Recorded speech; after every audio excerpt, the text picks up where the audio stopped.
invité principal. Jésus, mon invité principal. Il a en lui le secret du mariage, mon invité principal. Nabali, bande koma nabali, nabali poete Yesu andimi, papa nalibala na yo Yesu kosala, nalibala na yo Yesu kosala, yende azali mwinda libala, yende azali mwinda libala, soki molili ekoti na ndako, kama belela kaka Yesu aza mwinda, nandimi libala oyo euti na Nzambe nandimi, papa nalibala na yo Yesu kosala, nalibala na yo Yesu kosala. Fidèles téléspectateurs de l'émission Union, bonjour, bonsoir, tout dépend de l'heure à laquelle vous êtes en train de nous suivre. Union est une émission du ministère chrétien international de couple, les parfaits bâtisseurs, en sigle PARBA, sous la supervision du pasteur Florimond Luamba. Aujourd'hui, nous allons parler d'un thème, et pour développer ces thèmes, je ne suis pas seule sur ces plateaux. J'ai invité pour vous quelqu'un qui n'est d'autre que le pasteur Pati Diba. Lui-même va se présenter et le thème d'aujourd'hui est l'importance de l'unité dans le mariage. L'importance de l'unité dans le mariage.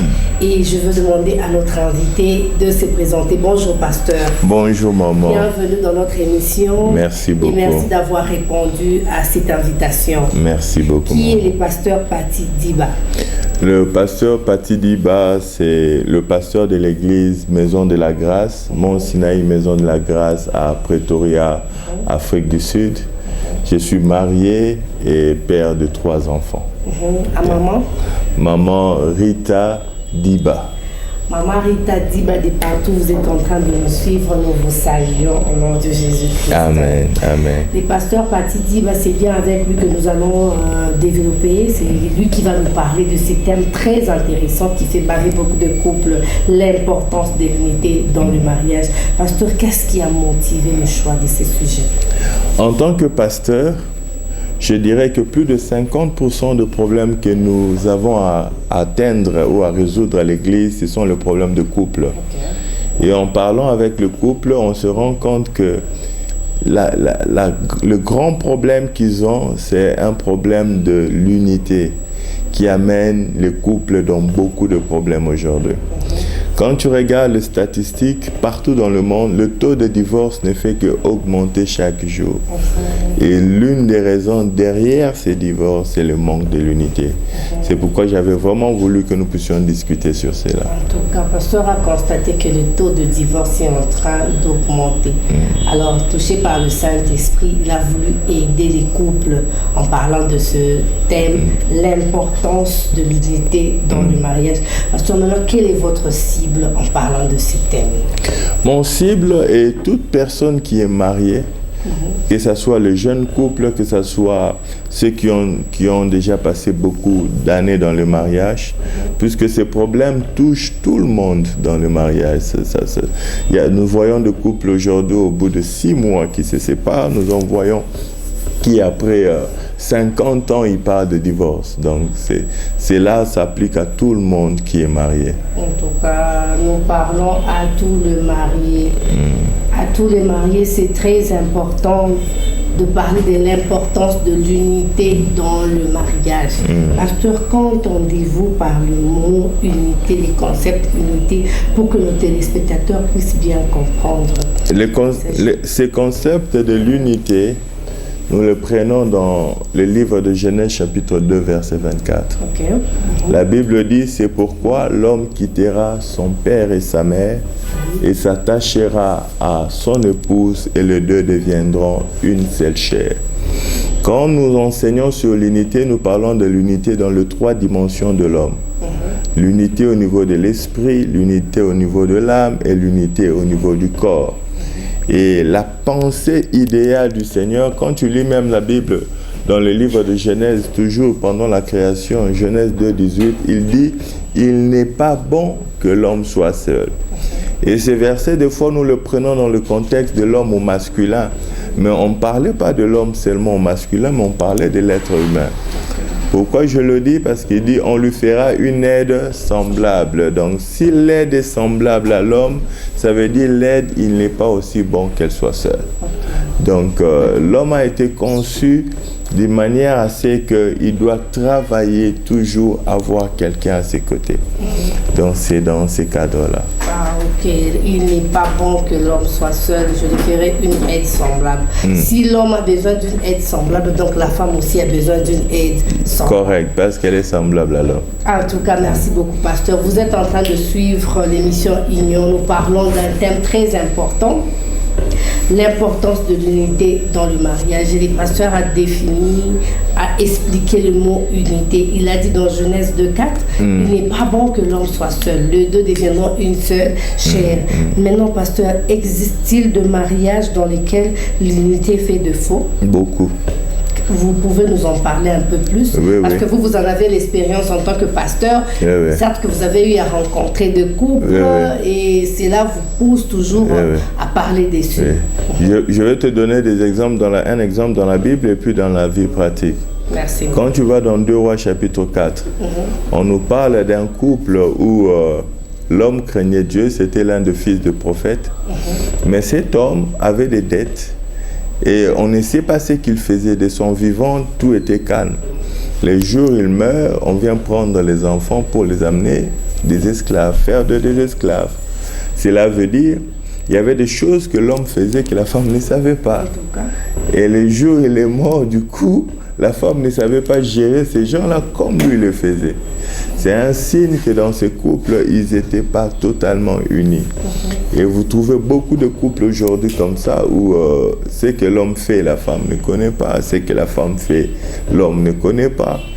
Ils vivent, ils sont mariés, mais il n'y a pas l'unité au niveau de la vie commune. Chacun vit en isolation. Et cela est l'une des causes de beaucoup de problèmes aujourd'hui dans nos couples. En tout cas, merci beaucoup, pasteur. C'est très important. Ça, vous avez donné un exemple dans la Bible. Maintenant, nous voulons aussi des exemples plus pratiques. Ok, plus du défaut de l'unité. Nous voyons ça même dans le sens de décision. Vous trouvez une famille, par exemple, papa peut aller prendre une dette à la banque sans que maman ne sache. Et il va hypothéquer la parcelle. Et ni la maman, ni les enfants, personne ne sait. Il est le centre de tout. Et un jour, quelque chose arrive et on se rend compte que la parcelle a déjà été hypothéquée. Et la maman ne savait même pas.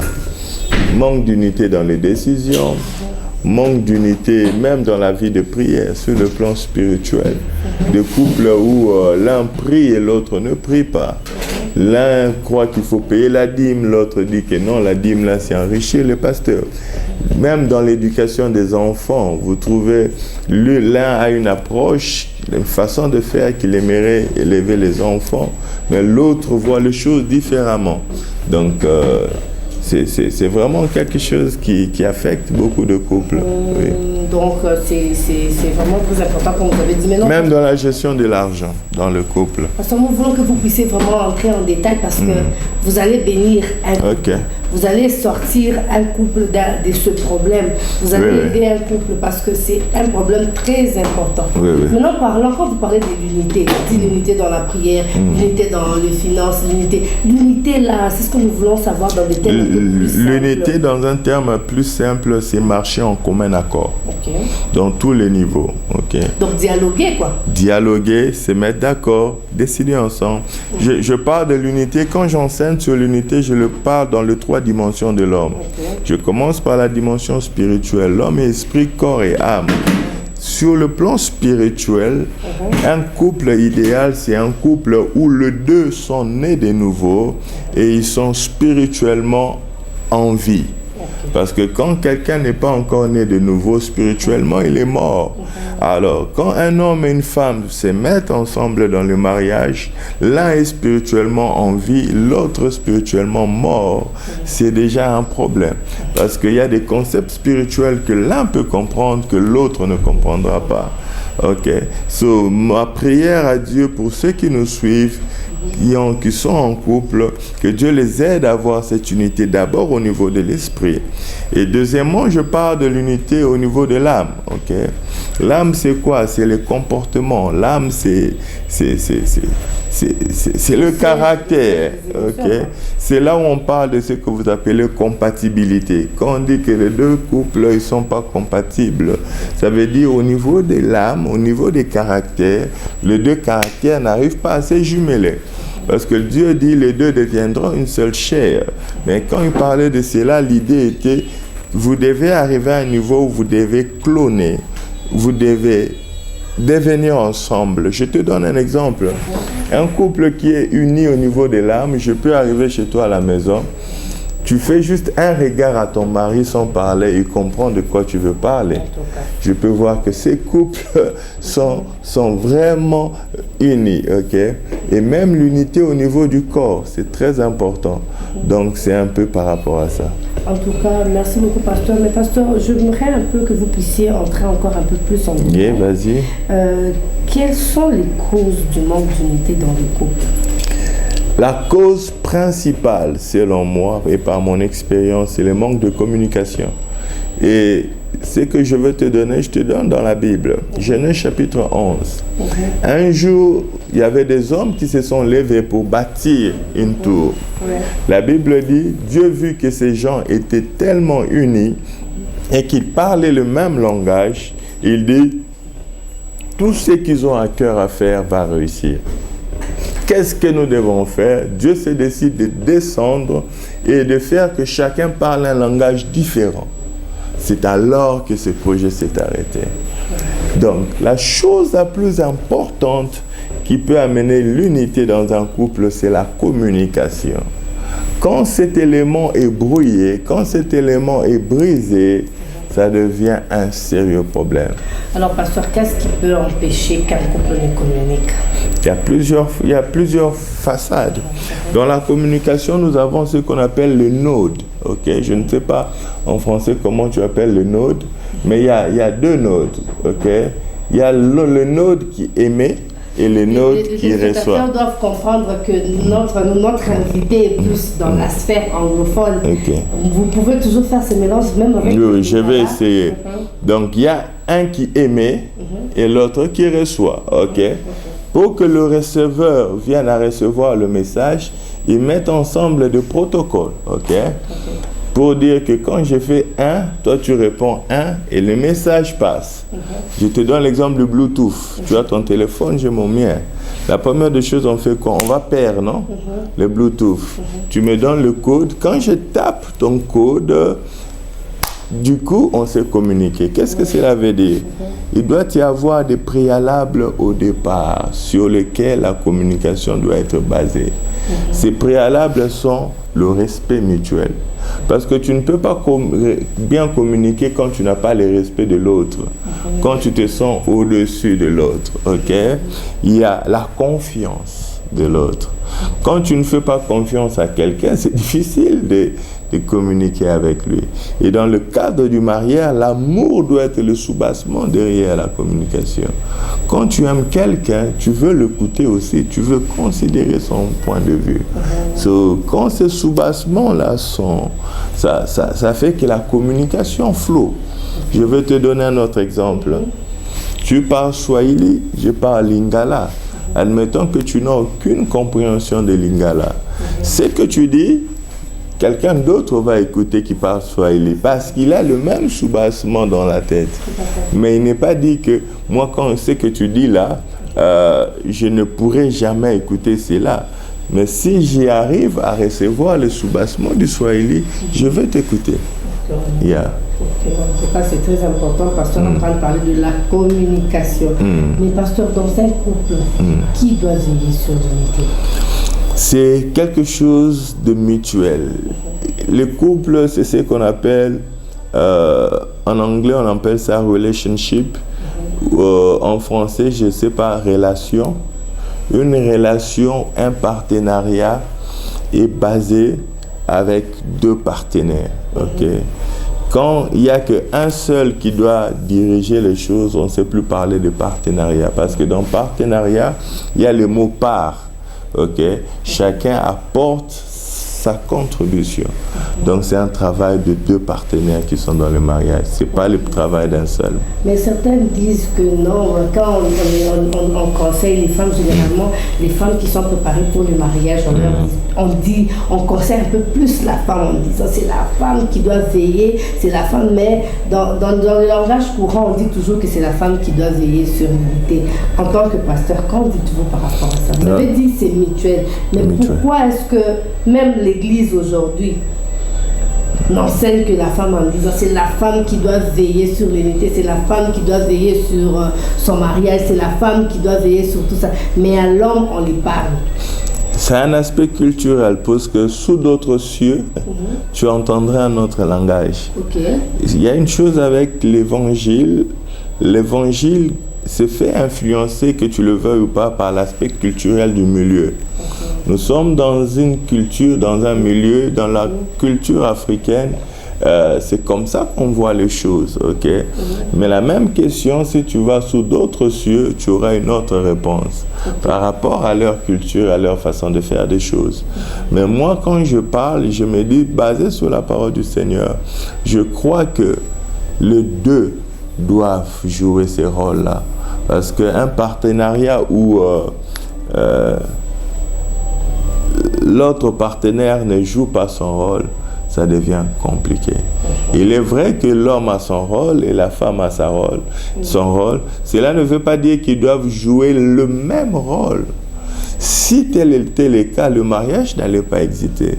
Le mariage est né sur le contexte de la complémentarité, c'est ce que je te dis. Je lui ferais une aide semblable. Donc si l'homme avait besoin de l'aide, ça veut dire que l'homme n'était pas complet. La même chose s'applique à la femme, parce qu'elle est semblable à l'homme. Donc elle aussi, elle a besoin de quelque chose venant de l'autre côté. Yes. Vous êtes en train de suivre l'émission Union. Nous sommes en train de parler d'un thème très intéressant, l'importance de l'unité dans le mariage. Pasteur, quels sont les ingrédients qui peuvent favoriser l'unité dans le couple? Il y a plusieurs aspects. C'est ce que j'ai appelé il y a quelques minutes les soubassements de la communication. Le premier soubassement de la communication, c'est la confiance. Je donne un exemple. Quelqu'un qui te mange chaque jour, et aujourd'hui il vient te dire non, maman, j'ai un projet, je veux que tu me donnes $100 000, on va ramener $200 000. Le fait que tu n'as jamais eu confiance à lui, basé sur les expériences du passé, c'est difficile de te mettre à croire ce qui sort de sa bouche. Puisque dans la communication, tout ce qui est communiqué n'est pas toujours reçu. Et pour recevoir ce qui est communiqué, il doit avoir des soubassements. 1, la confiance. 2, le respect. Quand tu méprises quelqu'un, tout ce qu'il te dit, tu dois dire, ah, tais-toi, qu'est-ce que tu sais? Ok? Il y a la confiance, il y a le respect, il y a l'amour. Ok? Parce que nous sommes dans le contexte du mariage. On ne peut pas parler de mariage sans l'élément de l'amour. Donc, il y a des préalables comme ça, que toi tu appelles ingrédients. Quand vous avez ça ensemble, le respect, la confiance, l'amour, ça vous aide à communiquer. Quand ton époux te dit, par exemple, je suis malade, tu le crois. Parce que tu le connais, tu lui fais confiance. Okay. Et quand tu veux parler, par exemple, à ton épouse, il y a les gens, tu ne peux pas tonner sur elle en public. Parce que quelqu'un que tu respectes, même si elle a mal fait, tu as une façon de parler. Des choses comme ça. Et quand cet environnement est bâti sur ces ingrédients, vous voyez que la communication flow, la communication coule. Yes, en tout cas, pasteur, est-ce que durant votre... en fait, en tant que pasteur, vous recevez des couples. Avez-vous des exemples pratiques?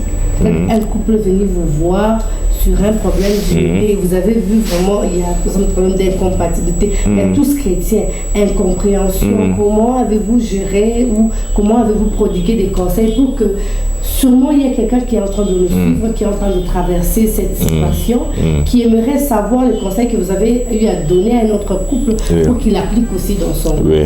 L'une des choses que j'ai remarqué avec beaucoup de couples, quand ils sont dans des conflits et on arrive à ce qu'on appelle deadlock, en français, ça doit être quand on est en train de discuter sur une chose, on ne trouve pas un compromis, le dialogue est bloqué.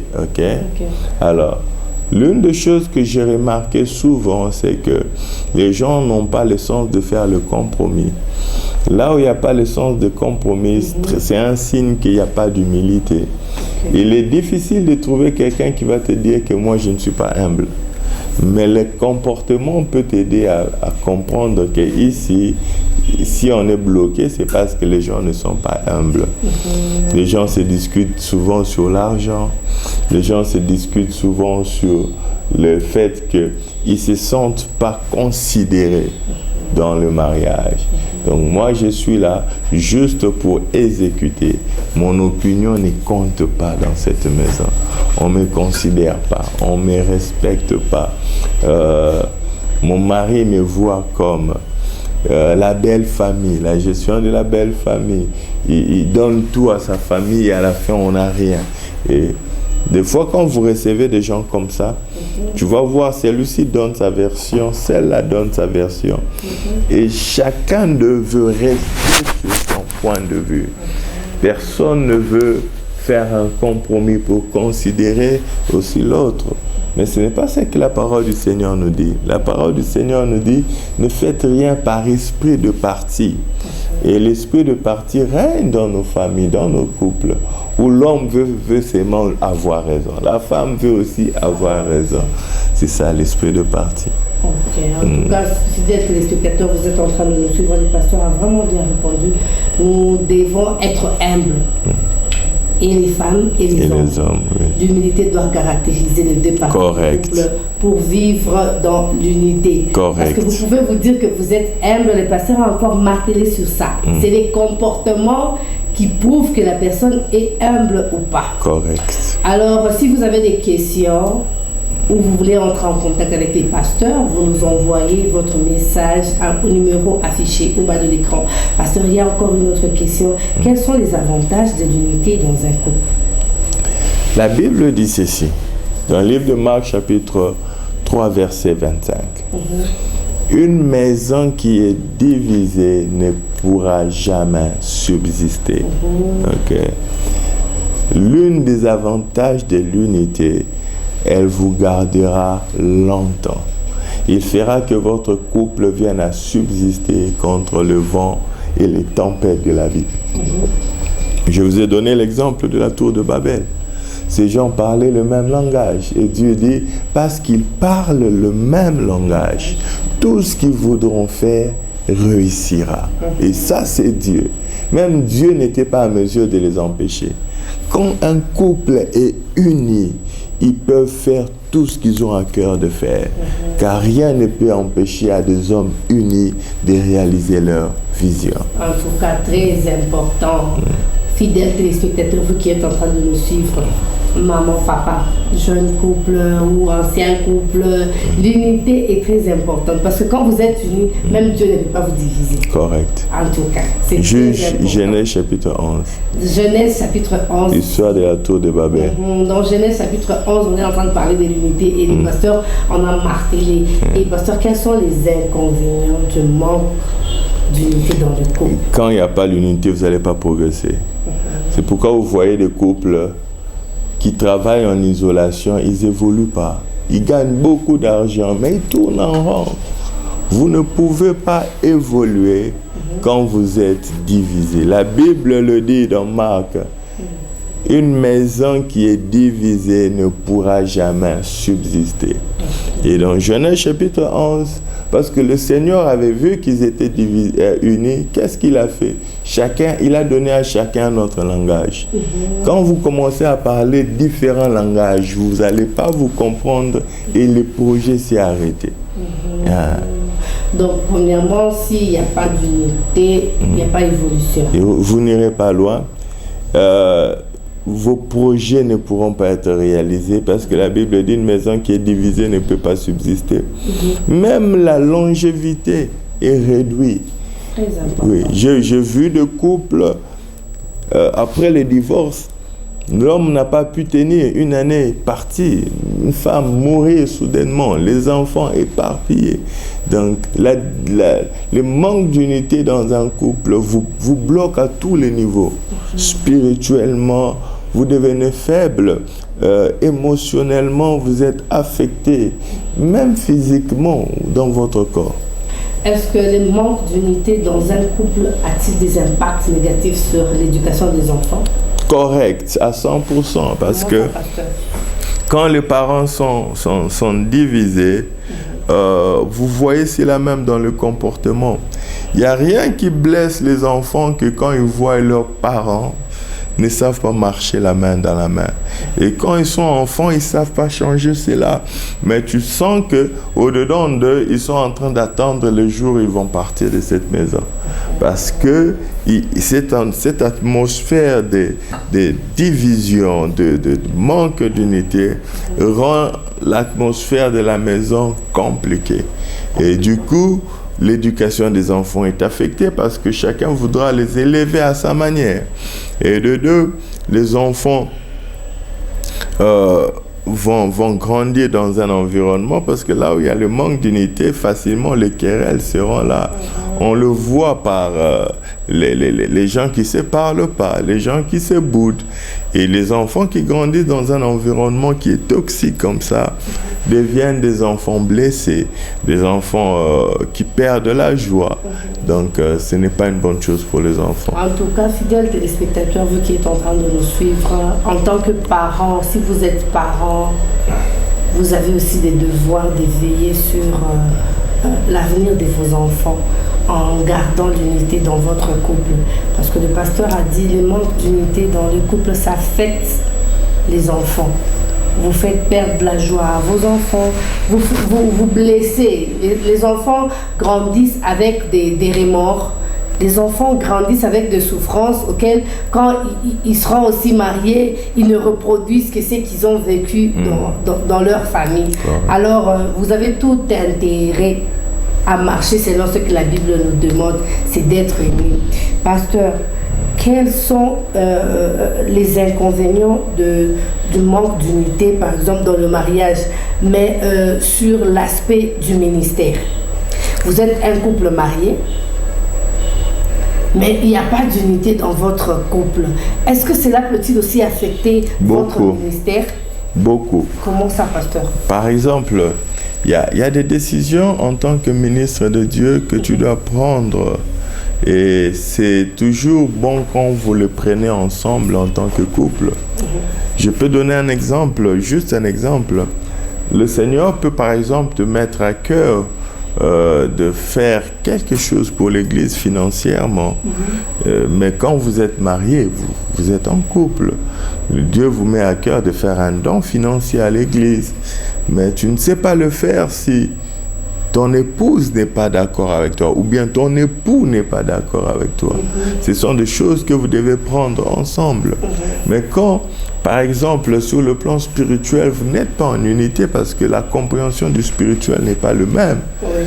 Une femme ne peut pas s'élever, elle sent dans son cœur qu'elle doit faire une offrande pour ses enfants, prendre l'argent de la maison et donner sans l'accord de son mari.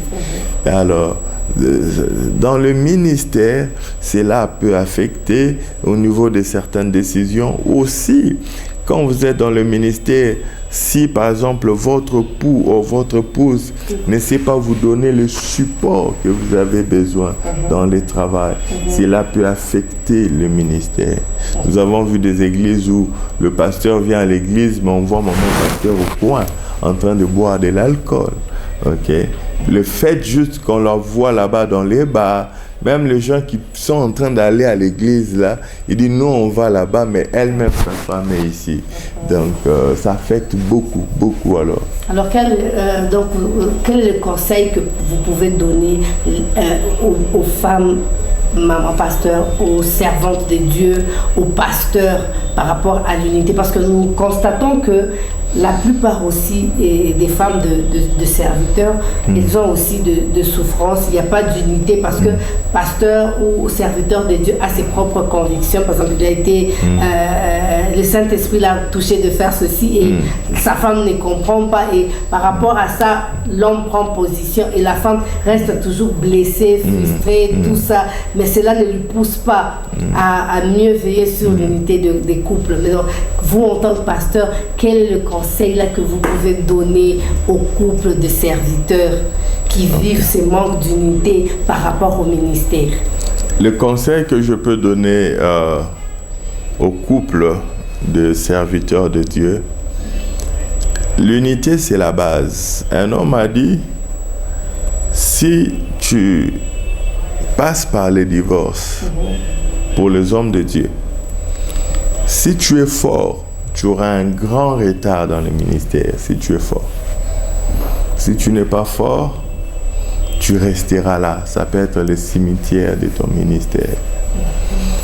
Ce n'est pas en vain. Quand Dieu créait dans le jardin d'Éden, il disait tout était bon, tout était bon. Et pour la première fois, on entend de la bouche de Dieu qu'il n'est pas bon. Et c'était quand il s'agissait de l'homme. Il n'est pas bon qu'un homme soit seul. L'homme a été conçu pour travailler avec un autre homme à ses côtés. Donc, en tant que ministre de Dieu, nous devons travailler à l'unité. L'unité ne s'impose pas. L'unité, ça veut dire je viens, tu viens. C'est pourquoi on parle de l'unité. L'unité, c'est le fruit de la collaboration, du partenariat. Nous devons veiller à cela parce que quand on ne veille pas à cela dans nos couples, dans nos foyers, nous créons des problèmes qui, au départ, nous pensons être petits, mais qui peuvent même faire écrouler notre ministère. Il y a des gens qui ne t'écouteront pas quand ta maison n'est pas stable. Il y a des gens qui ne viendront pas à ton église quand tu as perdu l'unité dans ta maison, avec ton épouse et tes enfants. Puisque c'est la première des choses que les gens regardent avant de nous écouter. Je connais des ministres de Dieu qui avaient l'appel, qui avaient la chose, mais quand ces choses sont entrées et ont détruit leur foyer, le ministère a fait que suivre. Donc c'est le conseil que je vais leur donner. Et c'est l'une des choses que le diable combat beaucoup. Quand il veut te détruire, il détruira l'unité dans ta maison. En tout cas, merci beaucoup, fidèles téléspectateurs. Vous êtes en train de suivre. Je sais que vous avez des questions. Alors, envoyez-nous vos questions et le pasteur va répondre. Alors, pasteur, là, vous avez donné un conseil par rapport aux serviteurs, aux ministres, par rapport à leur ministère. Mais j'aimerais que vous puissiez aussi donner un conseil à tous les couples qui sont en train de nous suivre. Quelle est l'attitude à prendre? Quelle est la bonne façon à vivre pour que l'harmonie ou l'unité règne toujours dans leur couple? La première des choses que je peux dire, nous devons toujours être conscients de Genèse qui dit « Il n'est pas bon que l'homme soit seul ». Cela veut dire quoi? La façon dont Dieu nous a conçus, on aura toujours besoin de l'autre. Quand tu as ça dans ta tête, tu vas donner le respect à l'autre. Souvent, nous marchons seuls parce que nous croyons qu'on se suffit. Je n'ai pas besoin de lui, je n'ai pas besoin d'elle. Tel que nous sommes assis ici, il y a des gens derrière la caméra que les autres ne voient pas. Mais sans ces gens-là, l'émission n'aura pas lieu. Justement. Alors, nous devons comprendre que même dans le couple, tu peux être un homme de Dieu, la femme que Dieu t'a donnée. Peut-être qu'elle n'a pas la même compréhension spirituelle que toi. Mais il y a une ou deux choses que Dieu a mis en elle que toi, tu n'as pas. Très important. Tu auras toujours besoin de l'autre.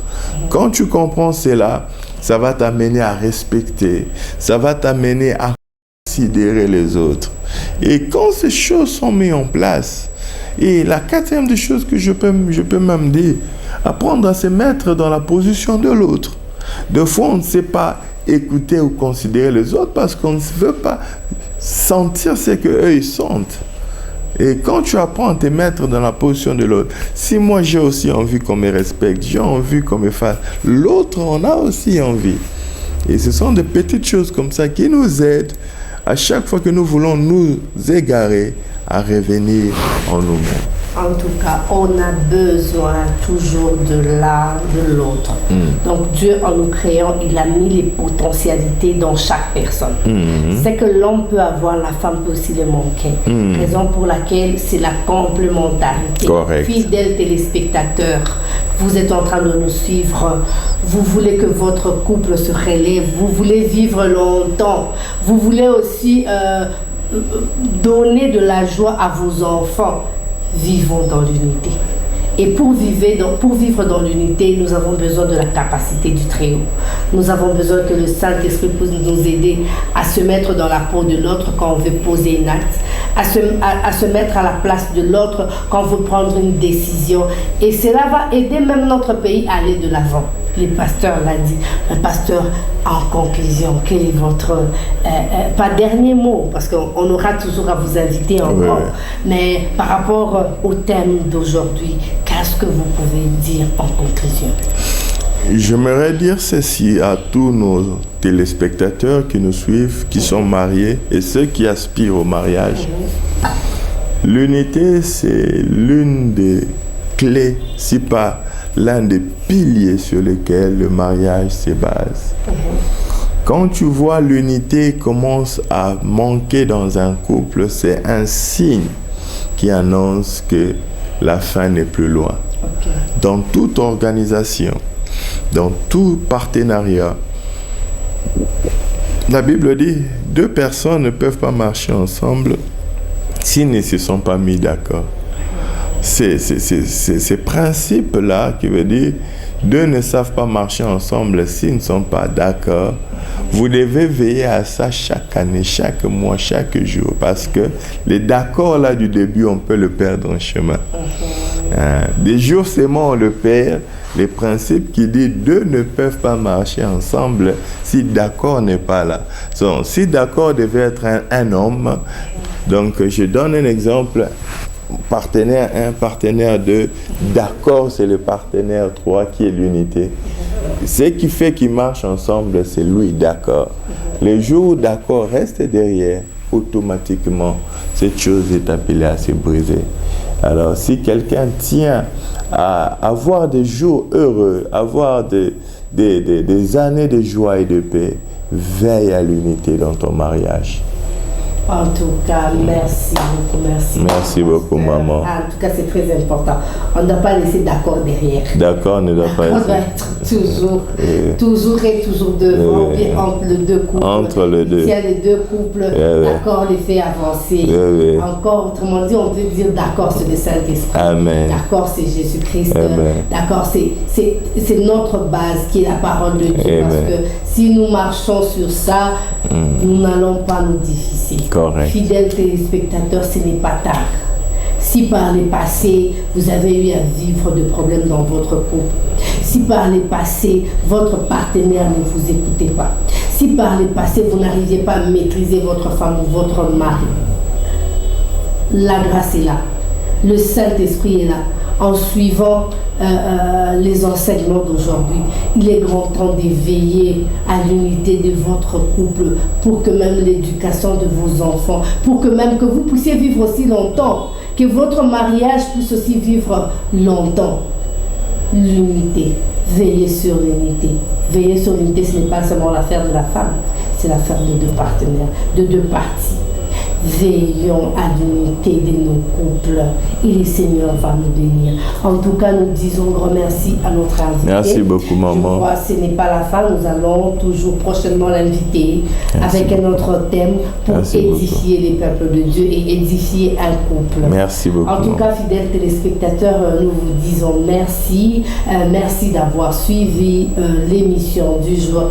Restez branchés. Bye. À la prochaine. Bye bye.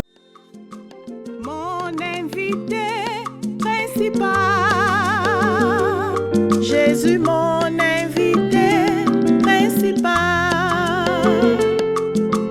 Il a en lui le secret du mariage, mon invité principal. Nabali, tande koma nabali, poete Yesu andini. Papa